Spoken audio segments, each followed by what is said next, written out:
Maupay nga kalap mga kasangkayan, good afternoon. Nandito ka ngayon sa aming mini farm and bigyan ko lang kayo ng kaunting update sa aming pinya. So yung iba, yung ilan sa kanila actually pwede nang ma-harvest like this one. Tapos yung iba naman siguro mga ilang araw na lang or kulang ng isang buwan ay pwede nang ma-harvest. So I think this is the biggest one. Yan.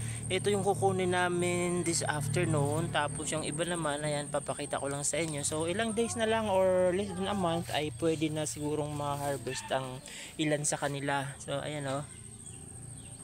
So I think I have less than 20 or aabot ng 20 na pineapples here. So ito yung aming Fuji apple. Tapos nandito naman yung iba naming pinya. Ayan o. This one's also big. Ayan. Tapos meron kaming ewan ko na lang kung bakit ang liit-liit niyan. Tapos ayan. Tapos ayan. Medyo maano lang, madaming weeds kasi medyo matagal na rin akong hindi nakakapaglinis sa aming sa aming mini garden. So ayan. And also this one. Ito yung matatamis na variety kasi ang sabi nila these are Hawaiian varieties of pineapple. Tapos also sa banda doon I also have pineapples there. Natatakpan lang ng mga weeds. So, ayan. So mag-harvest tayo ngayon ng isa or dalawang pieces ng pineapples dito sa aming mini farm or sabihin na lang natin na garden. So dito sa aming garden ay meron din kaming ayan o. Ilang mga mulberries. These are Australian mulberries or I think Illinois. Tapos ayan o. Ayan. Illinois mulberries.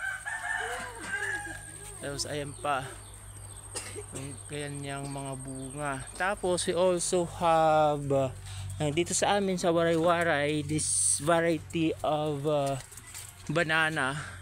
That one is called tawag dito, lingkod. Nakalimutan ko lang kung ano yung tawag sa Tagalog or anong variety ng saging ang lingkod. Na kung tawagin sa amin sa Waray-Waray ay lingkod. And dito ang kanilang farmhouse ng aking kapatid. Tapos may bago silang inadapt na yuyo na aso galing sa amin yung puppy na yan. And also gusto ko lang kayo bigyan ng update. Ayan o.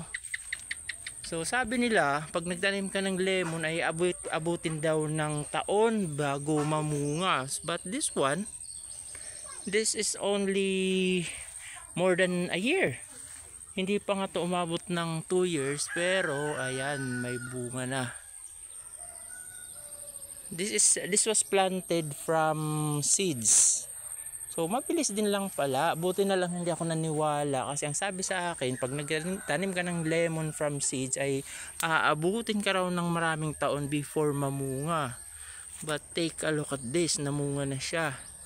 Ito yung pagkamahal-mahal pa naman pag sa mga supermarket or sa merkado binili kasi inaabot ng 3 for 100 or kung pa isa-isa pwede siyang mabili ng 35 pesos per piece. So ayan, ito yung harvest natin na pineapple.